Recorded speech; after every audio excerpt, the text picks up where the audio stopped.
June 15, 1944. Saipan. Just after dawn. The air is already thick with heat and drifting sand as a caterpillar D8 bulldozer growls to life on the edge of the captured beach.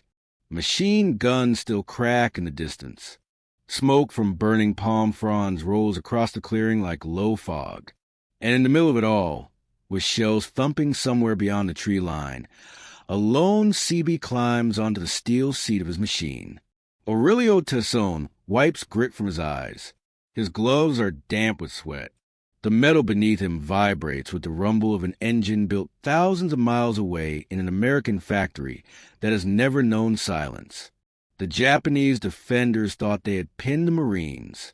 They believed the terrain itself would slow the American advance. But Tassone's job, his mission, wasn't a fight through the jungle. It was to reshape it. He pushes the throttle forward. The bulldozer lurches into motion, blade glinting with the first hard rays of morning light. Beneath the roar of the engine, you can hear the ground giving way coral, roots, debris all crushed under the weight of American industry, condensed into one roaring machine. To his left, a Marine squad waves him down.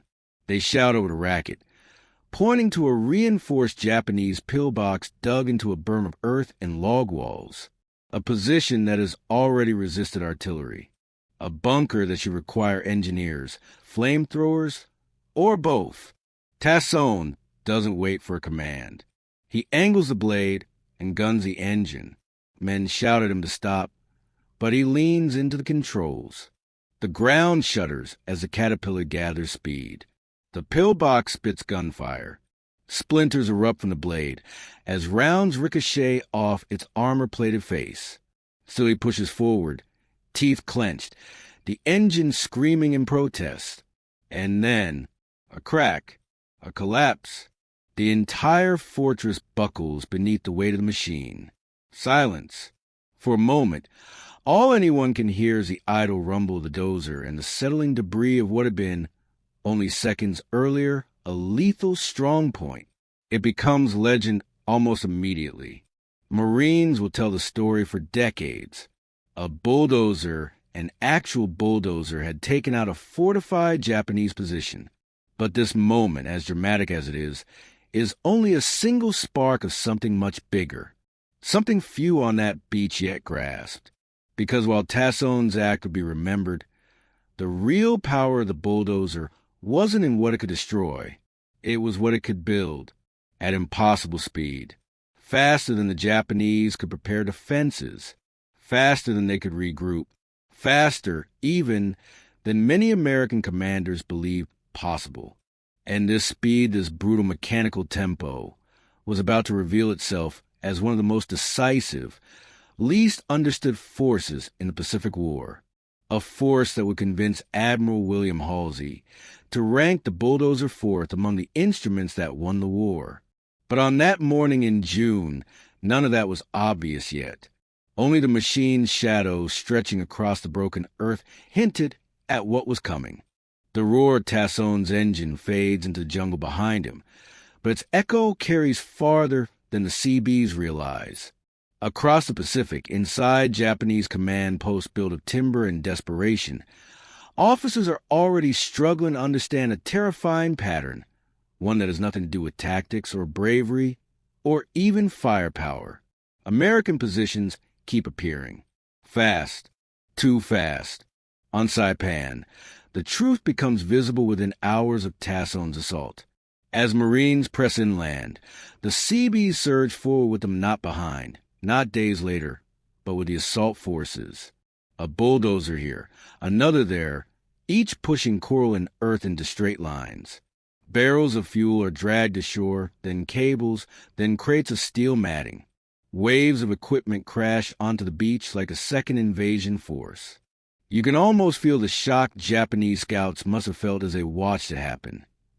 In the time it took their commanders to reposition forces, the Americans were already building a road, and then an airstrip, and then within a startlingly short span of days a fully operational forward base. It wasn't luck. It wasn't improvisation. It was mathematics. Cold, relentless, industrial mathematics. The Caterpillar D8, the machine that Tassone had just used as a battering ram, wasn't designed for spectacle. It was designed to erase time. A single dozer could do the work of hundreds of men. 10 could level an entire ridge system. 20 could cut a landing strip out of volcanic rock. But the Seabees didn't bring 20. They brought hundreds, night and day, with only brief pauses under fire. These machines carved airfields the way a sculptor carves stone decisively, confidently, and with the speed of a nation whose factories never slept. The Japanese dug, cut, lifted, and built by hand even their engineers, skilled and disciplined, moved at a pace set by muscle and sweat. America moved at the pace of diesel. The contrast was staggering. On Tarawa, Japanese defenders spent months turning their island into a killing ground. Yet within 48 hours of its capture, the Seabees had already repaired the battered airstrip well enough for American bombers to land. On Guadalcanal, Seabees rebuilt Henderson Field under nightly bombardment, so consistent you could set a watch to it. Japanese commanders believed the airfield would remain unusable for weeks. Instead, American planes were taking off that same week. Every island followed the same pattern. The fight began. The Bulldozers landed, and the clock America's clock started ticking. Wherever the Seabees, when the calendar compressed. The war accelerated. Time itself became a weapon, and the Japanese were on the wrong end of it. They could not build fast enough. They could not repair fast enough. They could not adapt fast enough. Because even if they retook ground, by the time they got there, the Seabees had already changed it. Picture a Japanese officer standing on a captured ridge, staring down at what was once an impenetrable jungle, now impossibly transformed into a functional air base. He sees fuel drums stacked in neat rows, steel runways shimmering in the sun, anti-aircraft positions dug into the earth. Everything is engineered, organized, and efficient, and he knows instantly what this means. The Americans will be back, sooner than expected, sooner than anyone expected. The bulldozer, for all its simplicity, had become a kind of omen. Where it worked, American strategy surged forward in giant mechanical strides. But the moment when the full scope of this industrial force begins to dawn on both sides comes not from a battlefield victory, but from a realization at the very highest level of command, a realization that will shake even the most seasoned admirals. Admiral William Bull Halsey was not a man easily impressed. A machine with no armor, no guns, no glory. A machine whose victories never appear on combat reports.